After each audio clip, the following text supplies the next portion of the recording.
And greeting everybody. Hello, it is Pseudo. Ooh. I am Oh, joined by two, well, they're positioned in odd places now, but I am joined by two amazing guys on the Datamine today. But first, I need to just remind you guys, yes, I'm in a different location. I know it looks weird, it seems weird, it's the most bizarre thing in the world to me, but I am actually at MMO Buff Studios today, which is amazing. Absolutely amazing. wow. Yeah, and in fact, I did this just for you, Kevin. Thank you very much. Thanks for having me on the show as well. It's a real honor. Oh, wait till we ask the questions. Then you're gonna be like, oh, really? Oh, Seriously? I'm nervous Very now. funny. I was fine before. But yes, so yeah, I'm Pseudo. The Data Mine is our show, which is inspired entirely by Danny from Just a Pixel, who wanted to have a show for game developers to talk about, of all things, game development. So if you have questions or anything involving game development, from how do I get publishing to how do I do procedurally generated lightning strikes? Or I'm really stuck on this procedurally generated thing today, and it's totally Danny's fault because it's what we were talking about pre-show. But let us know, because we're going to go out and find the people to answer the questions for you. That's what we're here for. And basically, we're group therapy for game developers who get to sit there and go, man, that QA just came back, and let me tell you something. If I ever see another piece of QA again, I'm going to probably take my eyes out with a spoon. But no. In the end, we're here for support as well. So, Danny, say hello. Hello, hello. How is everybody? We still need to work on getting him his mic because he's really quiet. He's I know, really, I'm so quiet. I'll get closer. get really close. A little better. Really close. He's a There softly you go. spoken gentleman as it is anyway. Exactly. Yeah, I am. Nice guy. Actually, he's Thank not you. as soft-spoken once you get a few drinks in him. Right, okay. I don't think most developers are. I can't speak for most developers, but you sure can. I'll leave that all in your hands. You can deal with the fallout from that. But yes, as you can see, Kevin, thank you so very much. You are with Team17.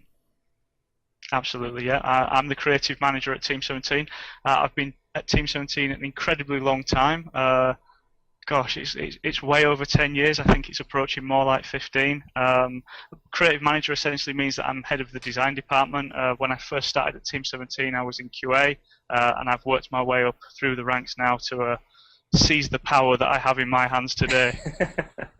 It's not really a lot of power. There are other people watching this now, and they're like, psh, he's totally bigging himself up. He has no power at all. Ha ha ha.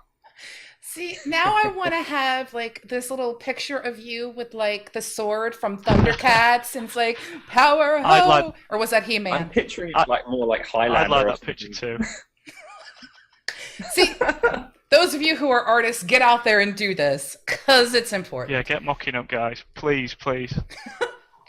He needs to feel the power.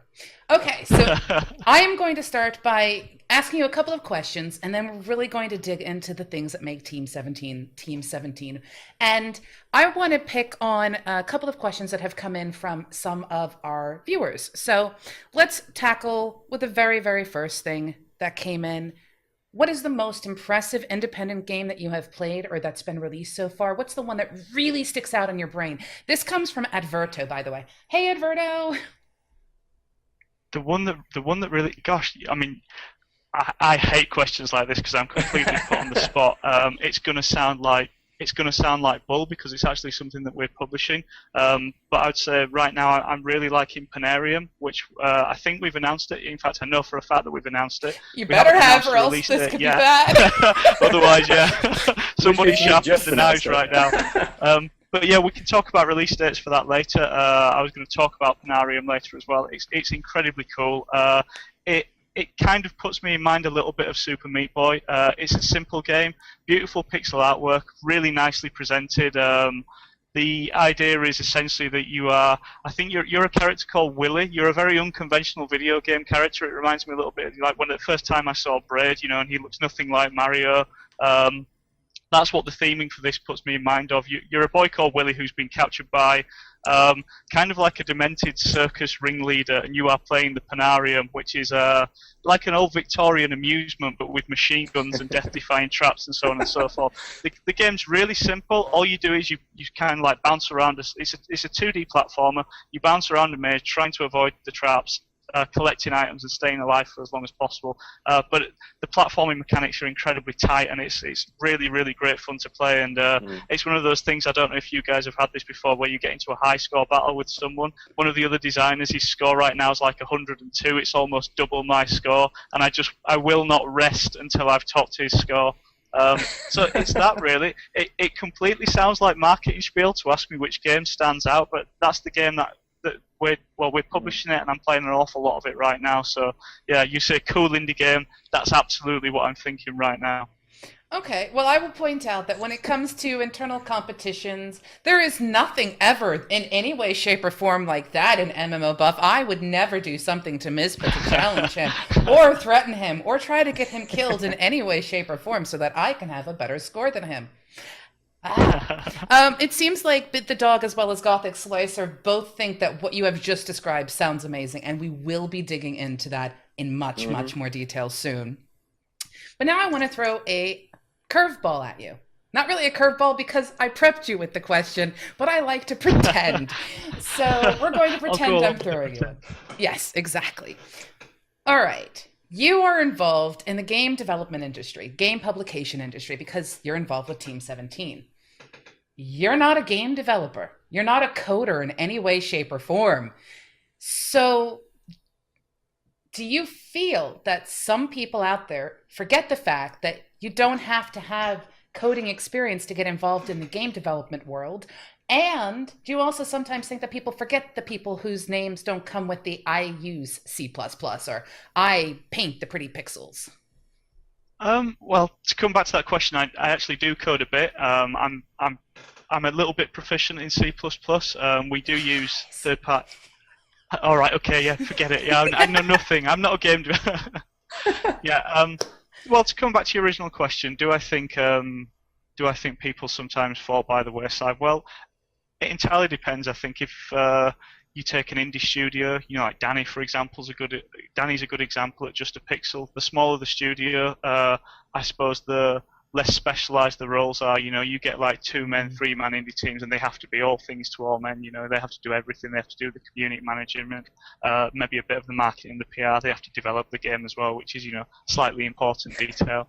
And I suppose the bigger the studio you go to, you look at studios like Naughty Dog, and they have cinematographers and they have people who just look after the lighting, or very specific about the UI design. And Team17, I guess, sits somewhere in the middle. We have coders, we have designers, we have artists, but our guys are kind of like general. So our 2D guys will do 3D as well. Our designers will do level design, systems design, content design. Our coders, apart from the web guys, have to do a little bit of everything, and that's sort of like where Team17 sits. And in the development of a game, I suppose an indie title, I think indie studios are really good at fostering that connection with their fans. If you know an indie game, or you think of an indie studio, the ones that I'm put in mind of, you absolutely know the people behind it and you know their names. Somewhere like Team17, a lot more people are involved. So yeah, I don't know if fans or the buyers of our games do have a complete concept of absolutely everybody who's involved. Why should they? It's almost not important to them. It's whether the game's cool or not. And coders specifically, I actually think. I think coders get a little bit of a raw deal because all the famous people in the industry, they're usually designers or they're sometimes artists. If I think of famous, well-known programmers, I actually can't think of too many. Who's the name that pops out? It's John Carmack, but you can't reel off a list of famous video game programmers. No, you usually can't. True, actually. However, I will also throw out, you are presented as the creative manager. Yeah. Is that a creative title? Or does that just basically mean General Dog's Body, I will do anything that needs to be done because it needs to be done? Kind of a title. Well, it is a bit like that at Team17 sometimes. We do all have to chip in because we're incredibly busy. But a creative manager essentially means that I'm head of the design department. I was a designer, then I was a lead designer, so I've been lead designer on some of the Worms titles. The last game that I was really hands-on with was Worms Revolution 2 years ago. I was the lead designer on that, and then an opportunity came up, and I was fortunate enough to be able to move into like a more management role. So I look after the designers essentially now. Obviously, I'm involved to some degree with the third-party publishing. We go for new concepts. If we have a discussion about a new concept, I try and chair it. I lead the green light meeting and try and sneak something past the board and get some new ideas out there. Now, see, I kind of want to be a fly in the wall in one of those meetings just to see, because your current discussion, or I should say your previous discussion, was something along the lines of, I don't have any power, but I shall sneak in ideas. See, now I want to turn that into a game. Don't give the game away, Josie. No, but see, now I want to turn it into an actual game. You infiltrate the game meeting and you try to bring your ideas in. Can you do it? Oh, I need to write this down. This sounds fantastic. Well, actually, I should let you know. Ideas into games. Well, I should let you know. Danny and I, through the Datamine, are going to be hosting a charity game jam event. We're going to be allowing a whole bunch of people to come in and break into teams to build game prototypes over a 48-hour period weekend, streaming it live, etc. And we're going to do it. Maybe that's what we should do. Sort of come up with that as the concept and just see what people come up with. That sounds awesome. Yeah, we do a bit of game jamming at Team17. We have internal game jams. We've got a game out on iOS that came out last night, actually, which won the Great British Game Jam, which took place earlier in the year. Mm-hmm. Game jams are an awful lot of fun. You had that game at Res as well, didn't you? You were showing it there. That's right. Yeah, that's right. That was really cool. Cool. Yeah, I'm glad you liked. It's fun to work on. This is where I get to go. Which game? Because I'm sitting there going, because I played. It was on the booth, and it was basically opposite my game, because we were standing up for like 3 days, so I kind of walked around and played every single game there as well at some point. It was awesome. Brilliant. Yeah, the game's called Revolve, by the way. Yes. Okay. Yes. Because the one that it's out now on iOS, free game. The one that sticks out so heavily to me is a couple of them. I'm a Worms fan. Always have been a Worms fan. And I there's something brilliant about comedy, violence, and gore all combined together, and Worms really captures that for me. But the sheep that were across the way, the lemming sheep kind of methodology, I can't remember what it's called. Why can't I remember? Flockers. I should remember this, considering I have stickers still. I love those stickers, by the way. But yes, absolutely interesting concept. Did that actually get inspired through a game jam, or, I mean, what do you use game jams internally for? Is it just sort of like a fun way to pass the time, or is it learning? Sometimes it's a fun way to pass the time. I think sometimes it's a really good way of getting people maybe who, because a team like Flockers is a medium-sized team, game like Worms Battlegrounds is a big-sized team. So not everybody always gets the chance to, champion design or maybe even necessarily work with one another or do a presentation or something like that. So it gives everybody a buzz for a start. It allows people who maybe don't get a chance to be creative to be more creative working in a smaller team. You get to make a game in 2 days, which is obviously awesome. So yeah, I think it's got a lot of benefits. Sometimes, new concepts come out of it. Flockers actually didn't come out of the game jam. It came out of some other things. More like identifying where we think our strengths lie as a company. Saying what we think we're good at. But I think game jams are good at getting people to work together, good at fostering creativity, and also, they're just a hell of a lot of fun. They give everybody a bit of a buzz for a couple of weeks, months, years afterwards. Do you do the 24-hour ones where you don't sleep, or do you actually let the people take a break? Ones? Yeah, a couple of our guys take part. Yeah, I haven't done one yet. I'm hoping to do the next one. I think is there one coming up in August or something like that? Should be one coming up soon. Yeah, that's in my calendar. I quite like to take part in that. Oh, now see. That'll be a lot of fun, actually. The not sleeping part sounds fun. So would you like to, when we go to do our charity game jam event, would you like us to give you a heads up so you can come on as well? Absolutely, yeah. Send me an email. Let me know when that's happening. I'll see if I can stick something together. Yeah, it sounds great fun. Just a bunch of charity. But yes, okay. Let's move into another set of questions that we have for you. And again, for all of you guys watching, thank you so much for joining us. The Datamine, in case you aren't aware, is about game development with game development and publishers and all that stuff. So if you're curious, who are these people? What are they doing? And why are they in your chocolate factory? Now you know. Because chocolate factories are important. Okay. Totally makes sense as well. You got to be a little bit random. And I'm not going to make another procedurally generated joke. I promise. Oh. Poor Danny. Okay, so we know that when it comes to independent development, especially in small teams, there is a huge difference between coming up with a concept, producing a prototype, bringing it to some kind of fruition, and then actually publishing it. Development and publishing are really two different things. Do you think, considering the fact that Team17 kind of does both, you could give a little bit of an overview of each one and people will have a better understanding of it? Because they can guess. I mean, they can say, oh yeah, it's obvious these guys are the ones who turn it into, you know, a Steam product or a, you know, go-go gadget product or what have you.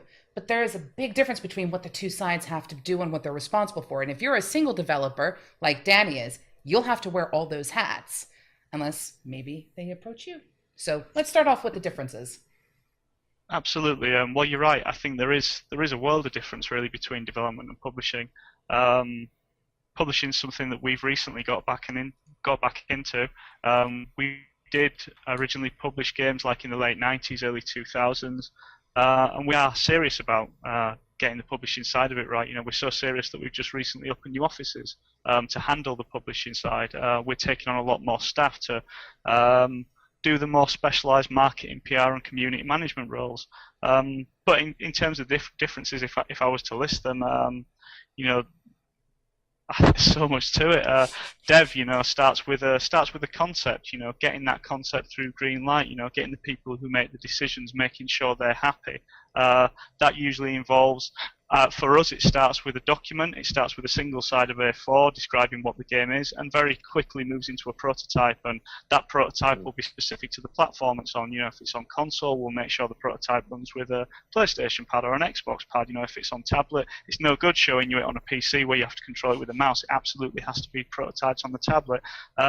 Then, if we get it through Greenlight, we start breaking down the project. That means all the department heads, all the lead developers working together to try and rack their brains and say, what will it take to get this game made? You know, we bring in the production department, they'll put a time on it, they will schedule it, they will cost it, they will give us a budget, and then you're in full production then, you're making the game, and as you're making the game, you know, Danny will be able to tell you know, things never go exactly according to plan, so there's a lot of iteration. You know, you start out with what you thought was a great idea, maybe it was a great idea on paper, you know, maybe there were differences in the prototype that you couldn't quite have foreseen because you thought, well, the prototype doesn't need to show that, it's just a prototype, we'll do X, Y, or Z, but X, Y, or Z doesn't fit the bill, so you know there's a lot of iteration during development, a bit of going back to the drawing board. Then when you will say Steam, you say Greenlight, you mean that's the internal process of actually Sorry, yeah, it. yeah. It's not Steam Greenlight, it's an It internal isn't, process. no, Yeah, you're that's actually a good right. distinction. Fantastic point, yeah, Danny. Thanks for that. Yeah, I understand the internal process. So. No, absolutely, yeah. My bad. That might not have come across clear. So when I'm saying green light, I mean these are internal green light meetings. You know, where we'll kick about ideas. We'll say, you know, what kind of concepts are we looking for? What resources do we have free, etc., etc. So yeah, full production, iterating on the design throughout development.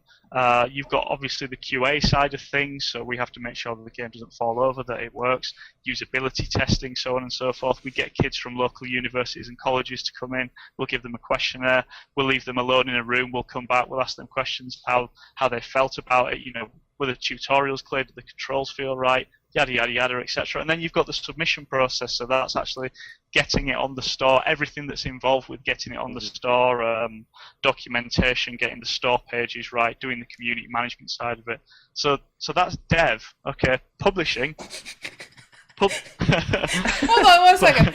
Ooh, okay. Sorry, yeah, I'll just take a quick You drink. can totally understand the benefits of like having a publisher when like if you're on your own, you have to do all of this on your own. Whereas like I can literally just say I've made the game and now the publisher can take care of certain aspects of it, like the QA, for instance. That saves me so much time. I haven't even really spoken about the publishing side of it there. So for us, publishing the game starts with finding the right project. Yeah, so is the game a good fit for Team17? You know, is it something that we're passionate about? Do we think we can help out? Do we think we can bring it to market? You know, sometimes it is something where we think that we can help out. You know, maybe the third party can leverage some of our resources, you know, to help bring that game to market. You know, to help put the cherry on the cake, making sure that it's appropriate for the right platform. So, you know, in the case of Danny's game, Light, you know, I think it's absolutely fantastically suited to a Steam market. You know, it's great for that market. Leveraging our experience with the platform holders, you know, so what we know about the people who run the store at Steam, what we know about the submission process for the Steam platform, how long it's going to take. There's the marketing and PR side of it, building the store presence, all the community management, the submission process, and then there's also for us cross promotion with our existing audience. So we've got like a million likes on the Worms Facebook page. You know, that's a big sort of like Team17 fan base. That's a great channel that we can promote into. Worms. It also relieves a lot of stress on the actual developer itself. So instead of the developer having to worry too much about localization on 7 languages and cross promotion and trying to get it into them regions, you have a publisher who can take care of that sort of side of things. It makes life a hell of a lot easier than it is if you were going on your own. It's very difficult, but it's still doable. Don't get me wrong. But it's easier to have without the experience of going through all that sort of stuff. You can learn from other people.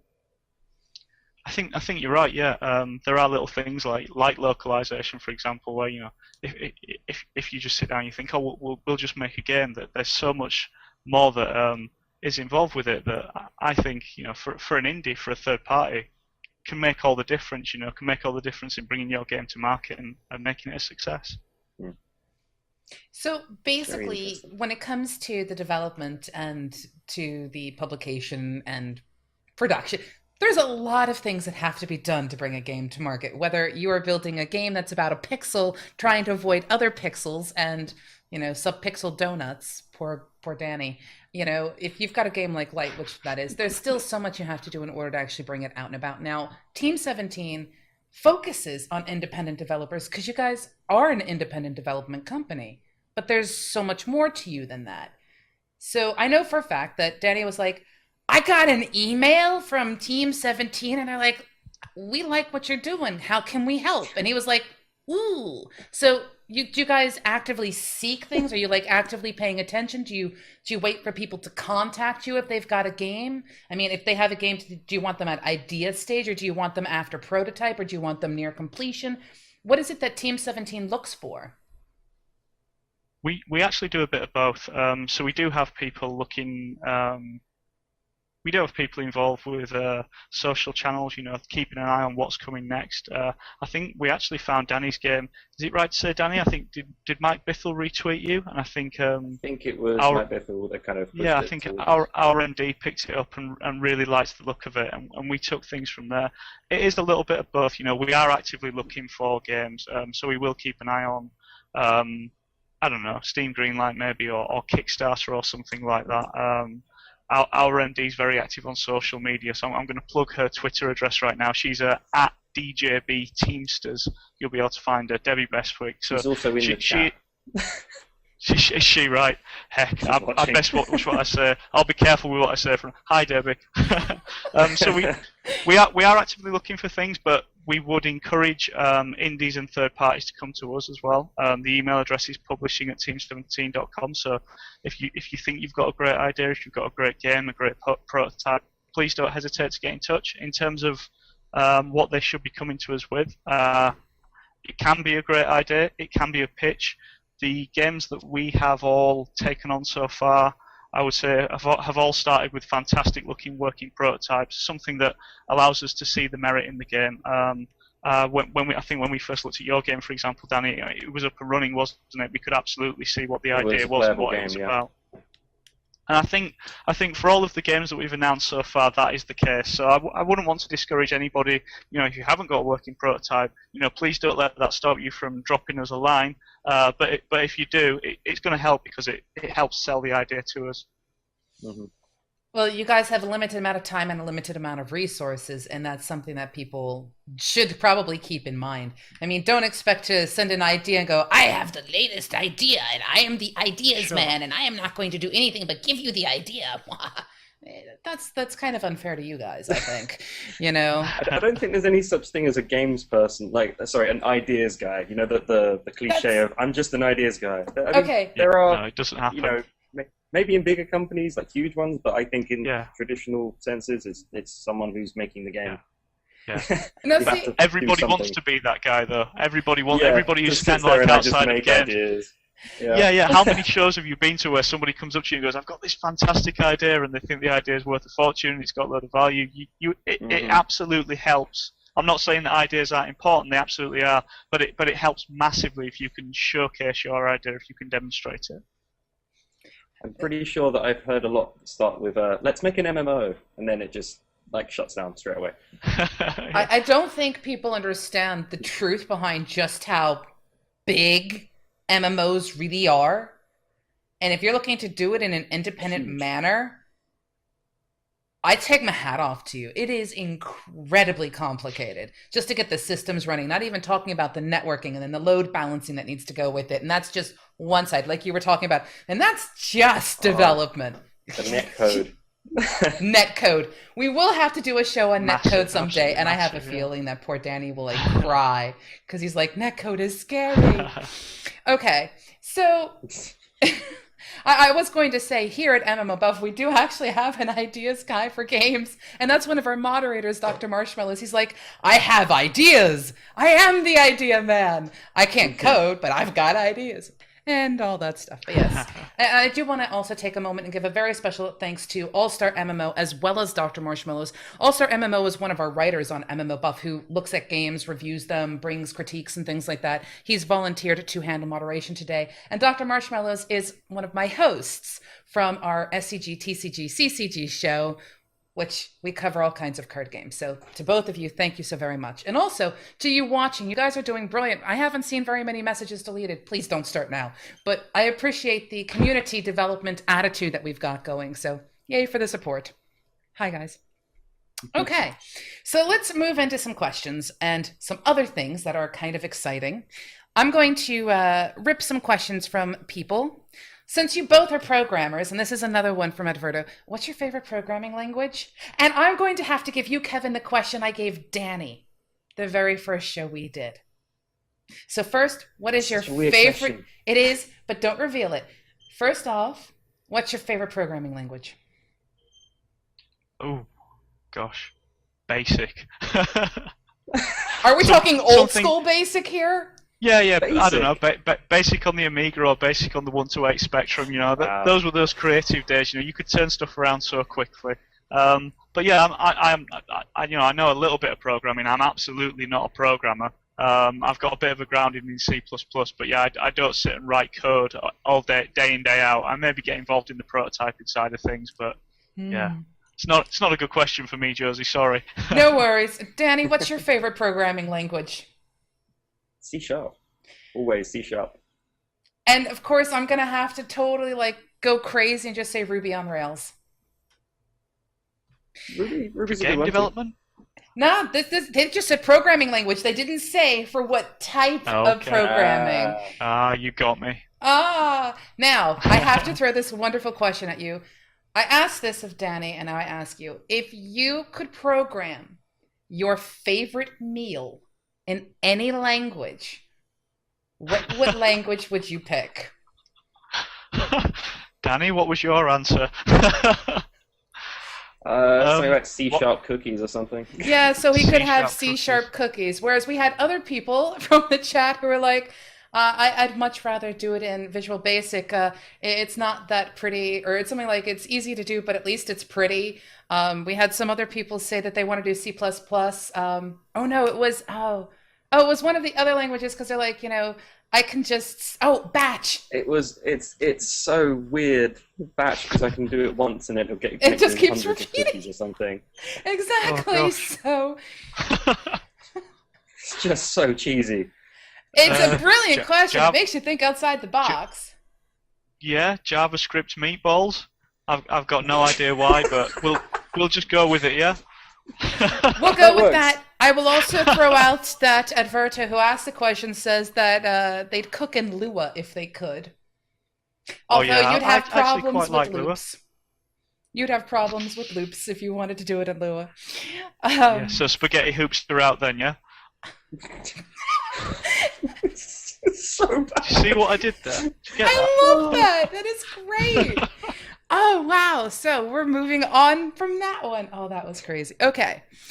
So All-Star would like to know, do you two have any advice for anyone who's planning to work their way up from QA?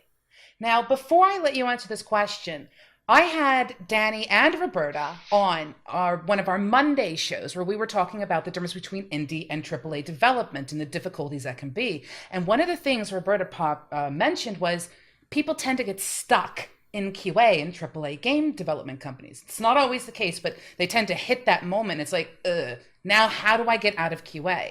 So with that in mind, what advice do you have? Who wants to go first?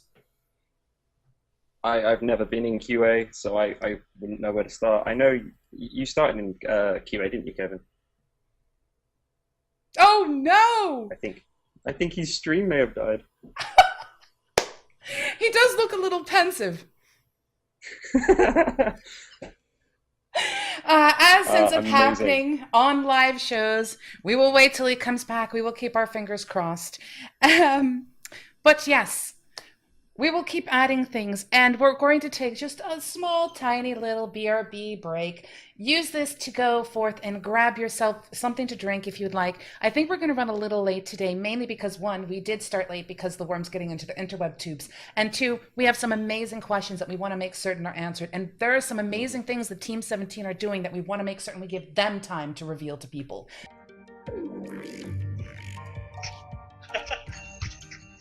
Are we back? Wow. Hello? Hello, can you hear me? Oh dear. It just goes from bad to worse, doesn't it? Sorry guys, I'm having a nightmare here. That's okay, I gave everyone a chance to go get a drink and take a break and everything that kind of goes with it. So, what we'll do all part of the plan, yeah? It's all part of the plan. All part of the plan. However, sure. I will point out that we have had someone suggest that maybe you disconnected because you didn't want to answer the question about QA. Was it Debbie suggesting that? Yeah, I bet it was. Trying to get me in trouble. It was your face. Your face kind of paused like this. And then you just disconnected. And as you can tell, so that wasn't part of the plan then. It was all part of the grand plan to take over the world, one pixel at a time. We're nearly there. So apparently we want to know, are you on a 56K modem, Kevin? Are you using a 14.4 baud? We can't even afford 56K at Team 17. We're still on 28.8. You're running this off a Commodore. Yeah, you really would think so. Debbie, I am so sorry. Oh, did he freeze again? Okay, you just had this. No. You just froze for a second. I'm like, oh no, oh no. I was just staying very still. We should. There you go. That's what you should do. You should just do a vacant stare for like 2 seconds. Just be like, there you go. Vacant stare done. Right. So let's go back to pulling the question out. You're not going to escape this. You can't. Even though you guys at Team 17 do have the escapists, you are stuck. Because apparently you can't see the color of the door to escape because it's the same color as the wall.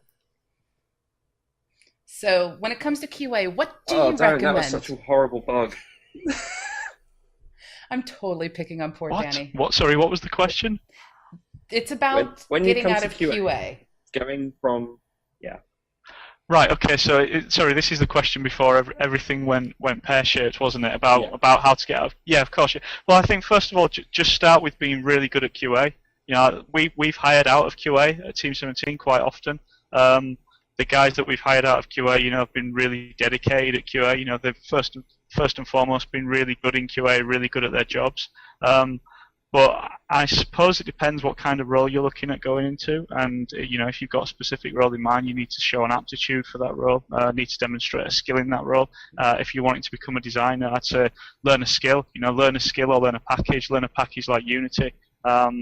If you want to get into the marketing side of it, just let it be known. Just show that you are interested in marketing, that you're up on those channels, and that you take an interest in it. And if opportunities come around in jobs internally, then you'll be in a good position to go for them. Okay, so sort of like if you're interested in the development side of thing, look at our last episode where we actually discussed game engines, and we went through quite a few of them. Poor Danny, that was a lot of work on his behalf. But and if you're interested in marketing, kind of look at things like that as well. And I like the kind of vocal thing that works too. Okay, so moving into some more questions that we have from people for you guys. This is from Bid the Dog, who that could possibly be, who would like to know, for Kevin, this is for you, how has the Team 17 remained indie for so long, and what have been the challenges of remaining independent? Gosh, well, yeah, that's a tough question. I think that, obviously one of the main reasons we've remained independent for so long was, the success of Worms. Worms has allowed us to stick around for a long time as an independent studio. As for, why we've remained independent for so long, plans like that, I suppose that's a bit more on the business side of things. So that's quite a difficult question for me to answer. Some of the challenges for us, a big challenge is for any studio, not just for us, is launching new IP. That's something that we've taken steps with Flockers that we've released just recently. And then challenges for that as well would be, with Worms, we always tread like a fine line between remaining true to the loyal, vocal army of fans of Worms that are out there, and at the same time trying to innovate. I think that's something that we've done recently with Worms Battlegrounds, Worms Revolution. We brought a lot of new features. We're always trying to tread the line between keeping it accessible and trying to introduce new features and make it fresh at the same time. Worms has been around such a long time as a franchise, and we've built on top of it, we've built on top of it, we've built on top of it. So it's always more weapons, and it turns into this huge. It's a huge game. It's a huge and hugely complicated game. Is Worms now, and it's not really recognised as such because people still think back to, the Amiga version where it was a really simple, easy pick up and play title. And it's gotten bigger and it's gotten better over the years. So that I suppose that's really a challenge that's absolutely specific to Team 17 and probably doesn't apply to other studios. I think balancing a game that grows like that as well is very difficult. Balancing all the weapons. There's so many. Absolutely. Balancing all the weapons, I think Worms Battlegrounds has 65 weapons in it, and then there are 4 classes, so each class modifies that weapon behavior in some way, and they all have different control schemes, and yeah. It's a fantastic game. I think it's an absolutely fantastic game, but yeah, it's not an easy game to develop. Absolutely not. And as someone who really got involved in Worms when I was younger, and then rediscovered it when it went 3D, you do sit there and you're like, I expect it to still be the same, but it needs to be different because otherwise all I'm doing is paying for you to give me the same game with just a different skin. So. Yeah, 3D was a little bit of a tangent for us, I suppose. That was like, when 3D games were really coming to prominence with more and more powerful hardware. That was one of those ones where I thought I'd never be so frustrated with wind. It's different when you have the 2D, which is the most common style of Worms, where you have the platformer that way, and it's a whole different story when you have to add the X, Y, and Z axis, and you're just like, absolutely, so frustrating. You just miss them by just this much, and it's just that extra layer of aggravation. That's actually going. There's a guy called Alberto who asked earlier, is it harder to make 2D games or 3D games in terms of design? I think they're quite similar, to be honest, in terms of design-wise. Like it's not overly complicated to add the third axis really into a game. I think you will have to worry about, so for instance, bullets in 2D are kind of easier to program than they are in 3D, but it's more of a programming problem than it is a design problem. Well, I think with Worms, especially like the 3D versions of Worms, one of the challenges that 3D posed was judging depth. Judging depth into the screen as opposed to just judging the length of the screen, and the extra dimension, I suppose, inherently adds problems like, the camera's a lot more complex now, so you don't just move the mouse left and right to move the camera, you need to move into and out of the screen and rotate the camera, and all sorts of things. I guess, I do agree with you, game design I think is almost universal to a degree. If you're a good board game designer, you can probably translate some of that to being a good video game designer. But yeah, I suppose it depends on the game, really, doesn't it, as to whether it inherently adds problems with the design. I'd throw that out there, and I'd also throw out the engine can make a huge difference as well. Absolutely. And which is one of the things. I suppose these days it's easier to get into independent game development because there's so many engines out there which enable that. I mean, stuff like Unity is so easy to pick up and play with. Game Maker, I mean, it's fantastically easy these days. You don't have to write your own engine from scratch in BASIC, or the old days are pretty much over now. There's no writing engines from scratch anymore. The tools are so good now, aren't they? You do have your own engine internally, don't you? Which is we do. We have a platform called Zom, which is entirely our own tech. We've been using it for a long time now, since the early 2000s. It's not exactly the same code base. We've modified it and thrown some stuff out over the years. But yeah, a lot of our games are developed with our own tech. We do use game engines for rapid prototyping. We're using Unity more and more, and some of the guys, maybe not for developing at Team17, but some of the designers for trying out ideas use Construct. I've heard that that's very good to get things up and running very quickly. Yeah. And there you have it, folks. More stuff. One of the benefits I've noticed with working with Team17, to be honest, has been there are so many developers that are joining the ranks, independent third parties. And they all have shared information. So, if I have a problem with something to do with Unity engine, I can just ask another developer, and then they might have the solution for it, which is great because it's you can share your kind of internal prototypes and problems and bug fixes. It's been really nice to have that sort of support network based on that. Yeah, well, I think that that's something that we're really happy to do because we're publishing these third-party games. We absolutely want them to be a success, and only a little bit on light what I say that we've shared resources, but I think that's something that we are is definitely a string to our bow, something that we can add that maybe traditional publishers can't. We've got a wealth of experience in game development because we've been in the game development business, since the early 90s for so long. We've got staff here, so we can help with those things. We can help with content creation, production problems, technical problems, etc. I am going to bring another question forward to you from our audience. This is actually, I knew this question was coming. It is from our moderator, Marsh. Marsh and I, when we discuss games and we do previews of CGs and things like that, we get so frustrated with tutorials or the lack thereof, or the really poorly designed tutorials. Now, most of the time when someone is developing a game, they're like, well, we need to get the concept out, we need to give people a rough idea how to play, and off we go. Do you think that the tutorial process, or the development of the tutorial process, because that's an entire thing unto itself within the development cycle and the game iteration itself, do you think that it sometimes gets lost in the fact that there's so much else that needs to be done to make a game occur, and you kind of just need to rely on the community? Or do you think that it's just one of those things where it's we haven't quite nailed it yet? Well, with us with Worms, it's almost it's not the first thing that we think about, it really isn't, but it's the fifth or the 10th thing maybe, because the game has grown over time, because it has gotten more and more complicated.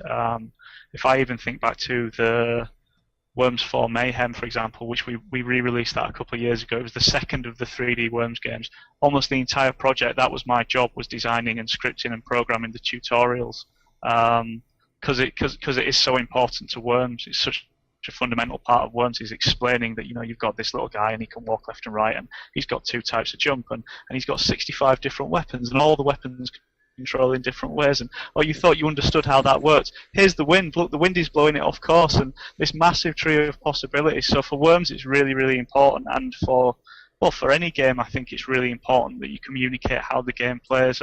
It's something that Danny's paid special attention to. I know on Light, they've looked at that and they've iterated on their tutorials time and time again. It completely depends on the game, doesn't it? Because I think of something like Flappy Bird. It says tap, tap, tap at the start. The game's so simple. It's only got one input. It doesn't need much of a tutorial. The simpler the game, the easier it is to communicate the controls and the systems. Sorry, what was the original question again? The question is, it's important. Tutorials are important, guys. Tutorials are important, but the development time given to them. I mean, I'll just throw out one of the things that we pointed out using an actual AAA game title. You know, look at Hearthstone. Again, it's a CG. They have a tutorial system, and they're a AAA game company, so they have a little bit of, you know, budget to spend on the development of something, and yet the tutorial is horrible, absolutely horrible. And you know, you would think that they would want to bring in maybe an education specialist or, you know, something like that to actually get the tutorials right, or to offer other options because of what type of game it is. And of course, it just sort of seems like everywhere we look, the tutorials kind of get lost. And I think, for me, as someone who plays independent games quite a bit, as well as the big games out there, but the independent games, I fear that some of them don't quite get the tutorial right because they're all like, well, the game is done. I'll just put like 1 or 2 tutorials in and not think about it. But I mean, I like the direction that you're going within with Worms, because yes, it has changed. Mayhem's completely different than 3D. It's completely different than Battlegrounds. You know, you have to be able to present what the differences are for someone who's new or for someone who's been playing the entire franchise since they could think about it. I think one huge problem independent developers have when they're building tutorials is they've been so attached to making that game and they understand every single mechanic, because there's so many people working on it. It's like 3-4 people max, like normally. It's so difficult for us to try and then transpose what we've already built into something that everyone can understand, which is why it's nice to have a fresh pair of eyes to kind of look over it and say, I didn't understand it because of it. I think that's why we've iterated on our tutorials so much, is because we've had so many different players play it and then say, I didn't get it at this point because of this, and then we've kind of had to rework the tutorials. It's an iterative process.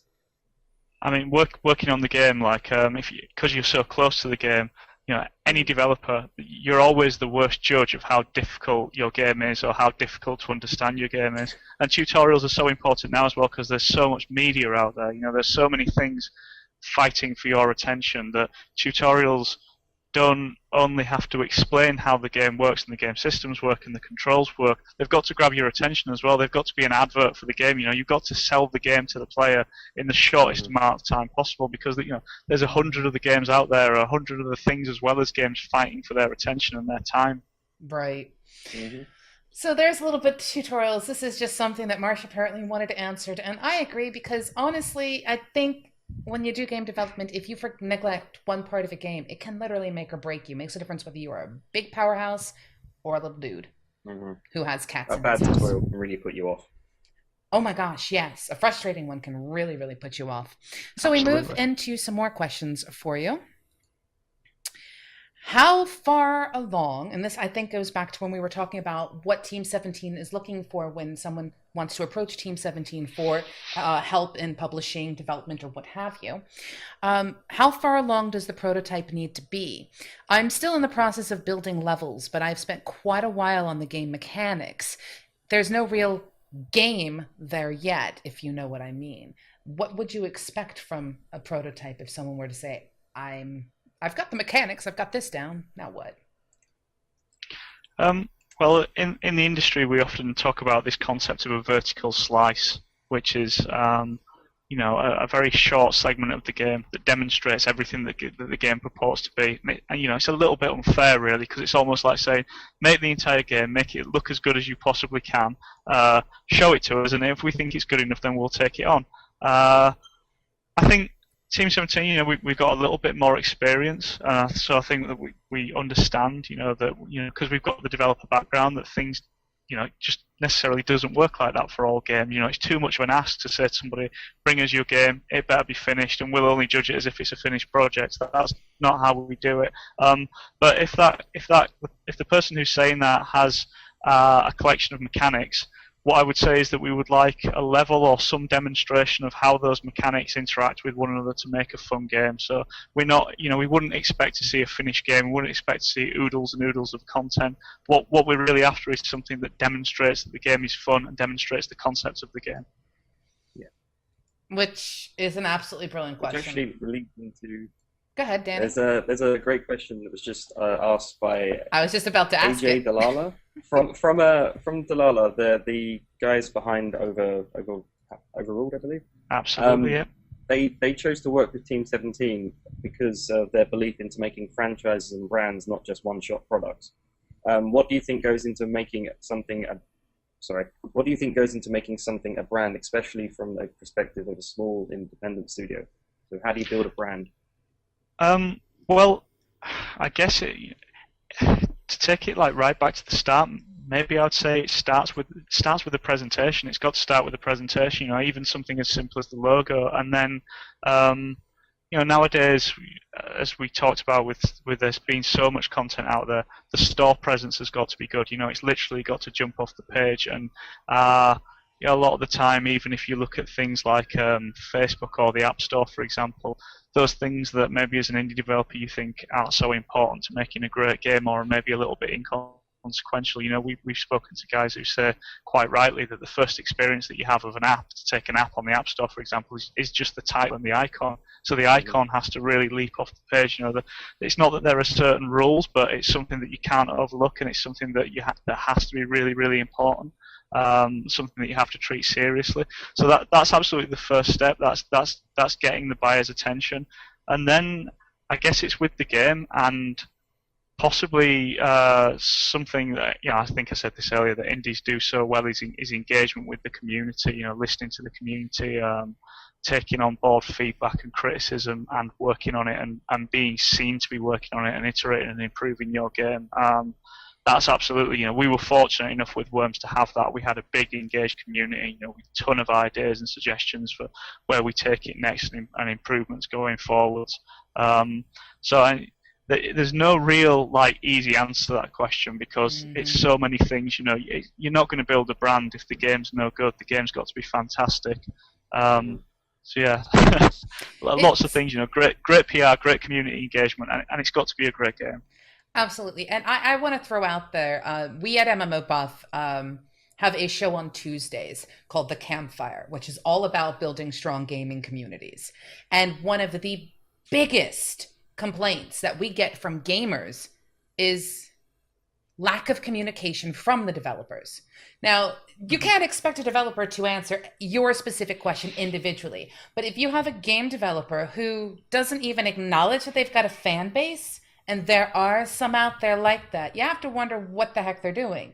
But in all honesty, recommendation, word of the mouth is so powerful in today's day and age. I can't even begin to tell you how many games I discovered and I have played simply because a friend of mine says, this has pixelated water. It's been procedurally generated, and I'm like, cool, let's go check this out. Let's see what this is about. And that is so important. But when you have developers who actually communicate, hey, we heard the fact that you guys were having problems doing this one jump because of, some kind of code issue. We've heard you. It's being patched. Bear with us. It's so important to have that community engagement. And that's a huge part of your brand, because all it takes is one person to go, well, they never listen. And it kind of spreads. The internet is a very weird place. Things float in the internet. So you either sink or you swim. And community is, in my opinion, no matter how much you could develop the best game in the entire world, without a community, you've got nothing. So I stand behind community. Big time. Excellent. So, remember, guys, if you have any other questions that you want to ask Team17, if you would like to ask Danny, who is with Just a Pixel, who has done the game light, we do apparently have in chat the people from Overruled, which is awesome as well. But if you have any questions about game development, this is what the Datamine is all about. It's about digging into game development from a game development point of view and trying to help the independent developers out there. So get your questions to us, preface it with a Q and a colon. And we will make certain to try to get all the questions in pre-end of the show.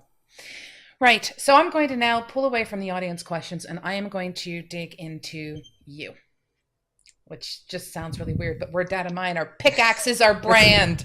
So I'm going to use my pickaxe on you, whereas in the campfire, we'd roast you. See, it's all about branding. Okay. And we've got hexaphones everywhere. Again, branding. But anyway, all right. Team17 offers a variety of awesome things for the independent developer. We've heard from the developers of Overruled that you guys have this sort of understanding of franchise, not just, hey, let's do a one-shot game. We've heard from Danny that you guys have amazing resources available just in the community side of things, of being able to talk with people and share ideas and advice and things like that. So you have something called third-party operations. Do you want to tell us a little bit about that and hopefully let people know? Because we've discussed a little bit, but I want to give you the chance to really just bang on this specific topic here. Sure. Well, I guess I'm speaking for the guys in the third-party offices. I'm still with the dev offices, but as I said at the start of the show, it's something that we're very serious about, something that we absolutely intend to make a success of. We've opened new offices recently in Nottingham. We are actively recruiting staff to deal with the community management side of things, the PR and marketing side of things, and yeah. I'm almost going to repeat myself in this section, so if I sound a bit like a broken record, please feel free to jump in and stop me. But so we are actively looking for new titles, and there's both us doing that. We're looking at forums, places where game developers and creators hang out, Steam Greenlight forums, so on and so forth. But if anybody, like I said, out there has a great game concept, they can get in touch with us at publishing@team17.com. Somebody will absolutely be back in touch with you. What we offer, as well as the dev side of it, all that experience there, marketing and PR. From the dev side of it, we will offer feedback on your game, and it doesn't just stop with feedback. We don't just send you a document and say, "Oh, we think it should be like this." Our head of art takes a lot of time looking at the third-party games, and not necessarily. We absolutely don't want to own the indies game. It's still the indies game. Our feedback is just our feedback. It is just our recommendations. But as I said, we don't just send you a document and say, "Oh, change this, this, and this." Our head of art, for example, is very fastidious in going over why he thinks something should be changed. He spends a lot of time iterating on other people's artwork. So, we really think for genuine reasons that if you'd made these changes, then we could help improve your title. On top of that, we have designers who can create content. We have an army of fantastically skilled coders who can help with tech questions. There's the market and PR side of it. We've got some great marketing and PR people. We are good and getting better at the social media side of things and that community management that we were talking about previously, which was so important. We have QA here. We are absolute ninjas when it comes to the submission process across absolutely literally every storefront that you can think of. I did a talk about a year ago, and I listed all the platforms that Team17 are up on, and basically, if you could think of a platform either current or in past history, it's more than likely that Team17 will have developed and published on it. So we're very au fait with the submission process for every platform under the sun, not just mobile or Steam, but next generation as well. And we do usability testing. So coming back to what we talked about, talking about the tutorials being so important, one of the ways that we help with the tutorial process is something that I alluded to earlier, is the usability testing, getting people who haven't been part of the development process, or maybe people who aren't even necessarily hardcore gamers, to come in, take a look at the games in like a controlled environment where there aren't dev staff in there badgering them saying, "What do you think? Do you like it? Do you like it?" We leave them with a test, a bunch of questions for the questionnaire, and we just see how they got on. And if they're able to perform the test, if they can get through the tutorial, then great. If they can't, we know something's broken, so we'll go back to the drawing board with it. But yeah, an awful lot of things from both the dev and publishing side. So basically what you offer is free time to actually work on the game. For the third parties developing it? Yeah. Oh, hell yeah, of course, yeah. Absolutely. The guys from Delilah will tell you, hopefully Danny will be testament to it. It's their game, it's like pretty much all Danny's work. The way I've seen it, it's completely hands off. If they want if I want them to be hands-on, they turn around and like they can help me with anything. But if I say I'm just going to make this, they just leave me alone. It's great. Yeah. Well, there's a lot of respect. There's a lot of respect on our side for the development process, you know, because we are developers, because we've been through it. So yeah, we know when somebody comes to us with an idea. Like I said at the start, it's as long as we feel passionate about bringing it to market. But we probably wouldn't have taken the game on in the first place if we didn't have trust in the individuals developing the titles. Yeah. And Debbie just mentioned. I was just going to say, Debbie just mentioned. Go on then, you say. No, I was going to say one of our viewers would like to know. It's publishing at team17.com for the email address, right? Yeah. That's right. That's right. That's absolutely right. Yeah. There you go. Debbie Bestwick just mentioned lifecycle management. Team17 are really great at lifecycle management, like taking a product and giving it longevity, making sure that it's not just a one-shot product, like we were saying earlier. Mm-hmm. Well, absolutely. I mean, I think Worms is testament to that. Worms 3 on iOS, for example, came out nearly a year ago now, and it's still riding high in the charts. And there's so much to that. There's so much to keeping a game current and keeping it visible. It's absolutely not just putting it on the store and forgetting about it. If you look at the games which have good life cycle management, they are updating all the time and they're improving their products all the time to keep them visible. Which is a key thing when it comes to any kind of development. It never ends. Absolutely. It's the job that goes on and on, my friends. Some people started developing not knowing what it was, and they'll just keep on iterating forever just because. Okay, so another question. Okay. I am going to give you a chance. I mean, you've spoken a lot for the developers, and that's a big part of what this show is about. But we've also got people who watch it who are just gamers, who are the people who level up, hint, hint, things like that. So I would like for you, because I have noticed in my watching of Team17 an evolution with you guys. You guys sort of started out with, yes, we're going to develop, but now you seem to be going, oops, as I whack the mic, come to mama, let me take care of you, let me help you. And you're bringing a lot of indies together now. Remember, I've been following Team17 for a very long time. I'm really old, I promise. So tell us about some of the games. I mean, we've had this lovely banner that you've provided for us. It's got Overruled on it. We've got Light on it. We've got The Escapists on it. And then, of course, you've just got Team17. But, well, also Flockers is something we've discussed as well. But take some time. Tell us about some of the games that are coming out. And as you explain some of the games that are coming out, can you tell us why you think that it just sort of ticked all the right buttons for Team17? Maybe one thing that makes it really stand out. Yes, I mean, sometimes, you know, it's not always an entirely completely scientific process. It's, you know, because games aren't, whether you like things isn't, you know, we just love the games that we were seeing. So if I'm to run through some of the games that are coming out, I'll give you a title and a quick description. Is that okay? Yeah, that's perfect. Yeah, sure. Okay then, so The Escapists, which is coming out very soon, I think early Q3 this year. We haven't made any announcements on specific release dates yet, but all of these titles are coming out very, very soon. You know, they'll all be out this year. Escapist is coming to PC, Mac, and Linux. It's a very cool, very funny prison break game. Very charming, pixel artwork. It's almost like the opposite of Prison Architect in that you're not building and designing prisons. You are a convict. A nice convict. I don't think he's done anything too bad in a prison, and the game is all about finding the most efficient way to escape. It's very sandbox. You can go about doing things in your own way. You know, you might dig a tunnel out of the prison. You might try and climb over the wall. You might bribe a guard. The game kind of leaves it up to you.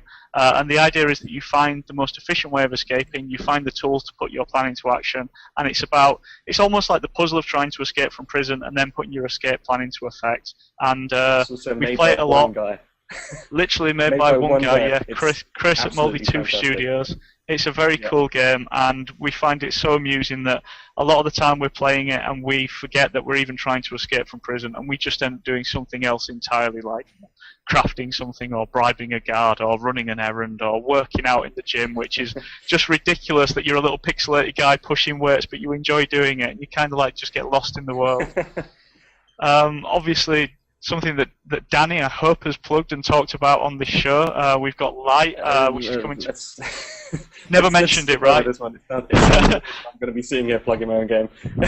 I think he's bashful. I think is really the thing. I'll do the talking for him, and if I get anything wrong, he can just jump in. Yeah. But yeah, so Light I'd describe it. I think it's fair to say it's a plot-driven stealth action game. Very lovely minimalist aesthetics. As I said, I think it's incredibly well suited to the platform that it's coming out on. You sneak around, you hack terminals, you steal things, and all of the time you kind of like piecing the story together. That's coming out this year, very soon, Q3. Overruled, so I best be careful what I say here, because if the guys from Delilah are in the chat, I best watch what I say. But yeah. See, that's just it. So, we apparently have everybody in chat from, or at least somewhat interactively involved in the show with all of the games you're mentioning so far. Yeah, I'll be on my best behaviour. But yeah, overall, so it's a fantastically good fun 4-player beat 'em up. What I like about it is like the thing that sets it apart. I want to say it's a little bit like Smash Brothers, but it feels like it's set apart from Smash Brothers because it's got this really nice central mechanic where it derives its title from. While you're playing the game, you pick up cards, like playing cards, and at any time, any one of the 4 players, you have a deck of cards in your hand, and you can change the rules of the game. So, sometimes the fighting takes a backseat. One of the games is called Fire Tag, for example, and it's literally like playing tag. Somebody might play another card, and the game mechanics again change to be something completely different. You're no longer chasing each other around, jumping around, fighting. Now you're collecting all the coins on the level. So, it went down a storm at Rezzed. It's great fun, multiplayer, competitive fighting game. Yeah. Generated a lot of interest at Rezzed, and it's just a really cool fun game. I have to point out, I showed up at Rezzed as part of MMOBuff, but I was lucky enough to have the gaming community that I'm involved in called Enigma show up, and I lost Enigma to multiple Team17 games. The final day at Res, we had a competition between 2 people in Worms to see who would win, and there was bets going on in the background. We lost them to Overruled. Like, they were just gone. And then Light is just sort of, it's like every single game that you had, from Flockers to Light to all these things, all the different games that you had present, I literally lost my guild to them. And this is an MMO guild, a guild that plays, 40-man raid content kind of thing. That's what we drive ourselves towards. And we lost them, completely lost them. Like, where did they go? Oh, they're playing Flockers. Why are they still at Overruled? It was crazy. So, yes. They sound like good guys. Good guys, great taste. Oh, say hello to Vegas and say hello to Gear. Say hello to Neosby. Get all the names in there. But yes, they're all in there. But yes, okay. So those are some of the games you've got coming out, and Flockers will come out when it comes out, because you guys, I believe, are still really putting heavy amount of focus in the development of it. At least in the version that we saw at Rezzed, which was hysterical. You guys have this small obsession with destroying fluffy or cute little animals, although I don't know if worms can. No, we don't. Cute. I don't know where you got that idea from. You're making that up. I don't know where you got that idea from. That's a ridiculous thing to say. Yeah, it's probably something I dreamed. Maybe I need to go back to... What is the backstory of Flockers as well? Is it like weaponizing factory for sheep or something? That's absolutely it. Well done, Danny. You're literally outside of the offices of Team17. The only other person that I've heard use I'm not sure it's a word or it's a made-up word, weaponizing. Yeah. So it's like meant to be. Yeah. Yeah. Well, it's meant to be like the backstory of the sheep. We don't overtly say it, but there is a link to the Worms universe. So obviously, if you've played Worms, you know that there are sheep in crates that explode. This is almost like the story of the sheep. We never overtly say this is what that's meant to be, but that's absolutely the inspiration for it and what it grew from. So you're helping the sheep escape in this game. That makes sense. Sure, that's what I wondered why there was like sheep. Like it was strange, and then I was like, there must be something to do with worms in this somewhere. Can I add that it's out now on early access, very competitively priced, brilliant game, great value for money. You should go buy it. I have a time for shameless plug that you can hold up. This is Flockers, right? Flockers, yeah, now on Steam early access. I'm just going to tell you guys, if you went to Res, or if you go to any of the little gaming company development thing, or Conventions. I couldn't think of the word convention. I was too busy thinking of explosion. That's not a good combo. But you really need to try this game. You get hours of entertainment. Just so many ways to kill a sheep. That's all I'm going to say. And in fact, visceral as well. It's really graphic. It is. In fact, if you go to the YouTube channel that we got at MMOBuff, youtube.com/MMOBuff, you can actually see the interview that Mizpah did with Flockers, or one of the developers or one of the team members from Team17. Can't remember what his role is, but you actually get to see a little bit of the gameplay. And in fact, you can also check up on Worms, where I actually got them to give us a slight release date. Because Debbie's a nice girl. And then, of course, the interview that I did with Roberta and Danny about Light. But yeah, I mean, it's so well worth checking it. And honestly, hours of entertainment. Hours of entertainment. Oh, Vegas has just said, bought. There you go. I like the sound of this guy. Okay, so we've covered games, we've covered development, we've covered processes, we've covered so much in today's show, and we've had a little hiccups here and there. We've had exploding sheep taking out the worms that got into our interweb tubes that were causing us problems. But with all good Still things, that one. with all good things, we must come to an end. Never live it down. So, well, yes, you will, because you'll be back, won't you? Yeah, anytime. So. Yeah, thanks for having me on the show, guys. It's been a lot of fun. It's been an absolute pleasure to have you here. It's so nice to have people who are willing to share information and to quote unquote lift the curtain. So it's no longer that Wizard of Oz scene of pay no attention to the people behind the curtain, the ones who are doing everything. It's lovely to have people be able to share, you know, hey, I may be a developer, but I also have to oversee this. I actually don't do development. My job is marketing. You know, all of these things combine to help bring a game to fruition, and we want to offer that to game developers because Danny has brilliant ideas. And I stress again, the idea and concept for this show comes straight from Danny's brain. I got to give credit where it's due. Which is how we met, actually. We just kept bumping into each other at Res. You were stalking me. You and Roberta were stalking me. Every time I turned around, it was like, it's you! Yeah, it was really weird. It was just, bars, the strange. Street. It was the most bizarre thing. It was meant to be. Bars on the street. Bars on the street. Now I'm getting a better idea of how you guys operate. Like I said, get a few drinks in him and he's not so soft-spoken. He's a lot more verbose and loud. He sings, he dances, he makes julienne fries. Sounds good. I have to do All that. things. It's been a great show. So thank you for coming on. Yes. Yeah. And to everyone who is you. watching, thank you for not just the questions, because we don't put this show on to hear ourselves talk. That's not the point at all. We really want to offer a vehicle for you to get access to the things you want access to. So again, if you want to learn about a particular part of the game development life cycle, or if you want to learn about marketing, or if you want to learn about the legal side of things, let us know so that we can go out and find those experts to bring you the answers. And obviously, remember, all it takes to get involved in something like a game jam that we're going to have coming up is to spend a little time either working in one of the engines or spend some time working in some of the art frameworks. You know, put a little effort in, and when we go to do our game jam, there'll be amazing things. Hopefully I'll be able to convince some of the people who we have on the show to donate prizes or judge. Yeah. We'll see what ends up happening, but in the end, remember, it is all going to be for charity's sake. But on that note, Kevin, it has been an absolute pleasure. I am now going to forever see you as the creative manager ninja. Okay, I'll see if I can get that added to my business cards. Oh, that would be amazing. I need to see if I can get organizer of chaos on mine. Ninja. Oh, but see, then you'd have to have somebody in the company get pirate. And then you guys could have duels. Do you guys have Nerf guns in the office? Now you've said it. I want pirate now. Now I want pirate. Yes! I'm a pirate myself. It's a thing that every game company needs to has a Nerf gun at some point. Do you have a Nerf gun, Danny? I have a Nerf gun. It's at my desk. Do you have one, Kevin? I actually don't. Should I get one? Breaking the golden rule. Damn, I was unaware of this rule.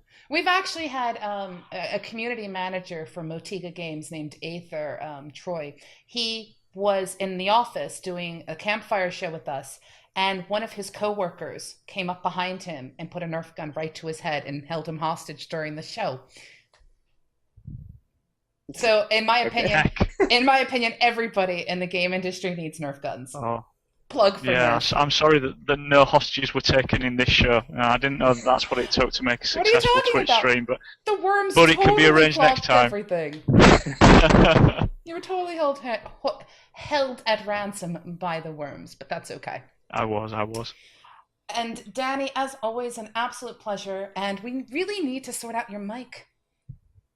I know. Next show, I will have a mic and a proper setup, and yes, I will. And out of curiosity, and this is mainly for those of us who are really big fans of yours, can we at least see the kitten? The kitten? This one. Ah! Hang on, 1 second. Good luck with that. No, he's really actually quite a ragdoll. There you go. The kitten.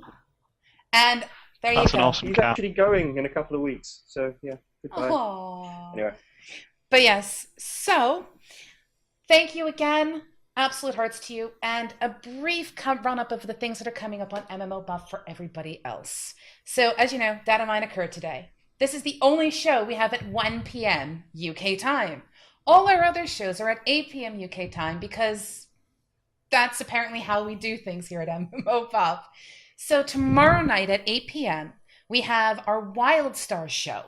Our Wildstar show is all about Wildstar. We've got Gazimov, Kai Dream, Mizpa, and myself.